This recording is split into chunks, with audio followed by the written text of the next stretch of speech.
বাকী খোৱা ৭০ টকা খুচি আক্ৰমণৰ স্বীকাৰ ধিঙৰ পাণবাৰীৰ এগৰাকী মিছলি দোকানীৰ। নগাঁও জিলাৰ ধিং আৰক্ষী থানাৰ অন্তৰ্গত পাণবাৰী গাঁৱত এজন মিছলি দোকানীয়ে নিজৰ দোকানৰ পৰা বাকী খোৱা টকা খুজিবলৈ গৈ ল'বলগীয়া হ'ল আক্ৰমণৰ বলি।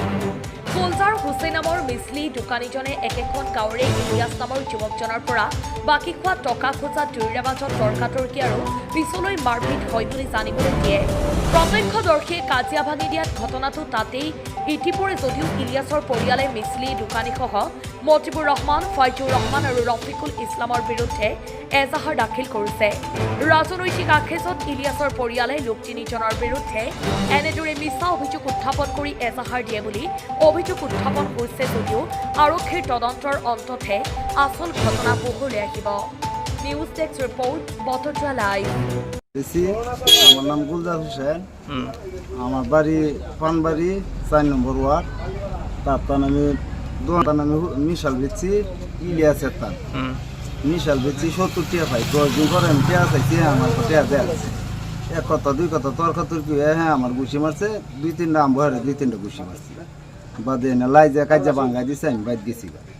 যাওয়ার পরে হ্যাঁ মতিবুর সারা ফাইজুল, লফিক আর আমি গুলজার, আমার নাম গুলজার, আমরা উপরে কেস করছে। ফাইজুল আর মতিবুর এনো নাই, এটা বিষয়ে জানি না, হেরার উপরে কেস করে দিচ্ছে। যেতিয়া কাজিয়াটো হৈছিল তেতিয়া বেলেগ মানুহে দেখিছিল নেকি? হ্যাঁ, বহুত মানুষ আছিল, সাক্ষী আছে? বহুত মানুষ আছে। গরিব মানুষ চোরপুটি বেচা খায়, দিন একটা দিন এনে বাড়ি চালায়, পরিবার চালায়। আমি এত ৭০ টাকা পাই চাইছি, আমার মারছেও, আমার কেসে করছে। কোনে মাৰিছে, কোনে কেছ কৰিছে? কেতিয়া হৈছিল ঘটনাটো? ৮:৩০। কি বাৰ? শনিবাৰে। কোন থানাত কেছ কৰিছে আপোনাৰ বিৰুদ্ধে? ডিং থানাত। ঘটনাৰ বিষয়ে মই নাজানো। মতিবুৰ মোৰ লগত আছে। ৰাতি ৯টালৈকে মোৰ দোকান ইয়াৰ পৰা প্ৰায় ১ কিলোমিটাৰ দূৰত। মতিবুৰ এই বিষয়ে একো নাজানে। আপুনি কি হয় মতিবুৰৰ?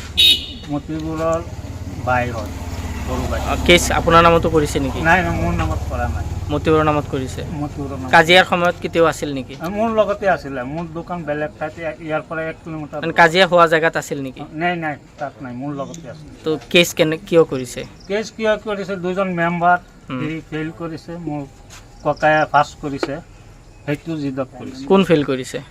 ইলিয়াছ, যিজনে কৰিছে কেছটো, সেয়ে ফেইল কৰিছে নেকি? এইটো ৰাজনীতি ইছ্যু আৰু বেলেগ একো নহয়।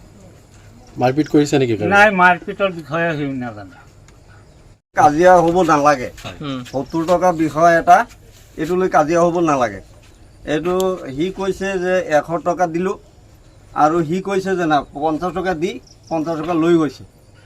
হ্যাঁ, এইটো কথা লৈ পেলাই এই কাজিয়া মাৰপিট হৈ গ'ল। মিছাল দোকানী। কাজিয়াটো কাৰ মাজত হৈছিলে? কাজিয়াটো ইলিয়াছ আৰু গুলজাৰ হুছেইনে। তাৰপাছত গুলজাৰে ক'লে যে ৫০ টকা দিছ তই। ইলিয়াছে কৈছে যে না আমি ১০০ টকা দিলোঁ, ১০০ টকা দি ৫০ টকা নিলোঁ। সি কৈছে না তুমি ৫০ টকা দি ৫০ টকা লৈ গৈছা। এইটো লৈ কাজিয়া হৈছে, মাৰপিট হৈছে। এইটো বিষয় লৈ কাজিয়া হ'ব নালাগিছিলে। তাৰপাছত আহি পেলাই গাড়ীটো আমি ঠেলি পঠিয়াই দিছোঁ। ই মানে কৈছে যে না তাতেই দোকান কৰিম, আৰু বেলেগ মানুহে কৈ আছে এইটো কাজিয়া বিবাহত যাব নালাগে, ইয়াতেই দোকান কৰা। তাৰপাছত সি গৈ পেলাই কেছ দি দিলে ইলিয়াছে। কাৰ নামত দিছে কেছ? এই গুলজাৰৰ নামত। আৰু মতিবুৰ ইয়াতে নাই, ইয়াত নাই। আমি আহি পেলাই এটা মানুহ দেখা নাই। মতিবুৰৰ ল'ৰা এইবিলাক আমি পোৱা নাই ইয়াত। এনেই মিছামিছি খালি কেছ দিলে নহ'ব নহয়। এইটোতো আমি নাজানো, সিহঁতৰ ভিতৰত কি জিদ আছে নে না আছে এইটো আমি নাজানো। মেম্বৰ খেলিছে ২টা, ইলিয়াছে ফেইল কৰিছে, মতিবুৰ পাছ কৰিছে, এইখিনি জানো।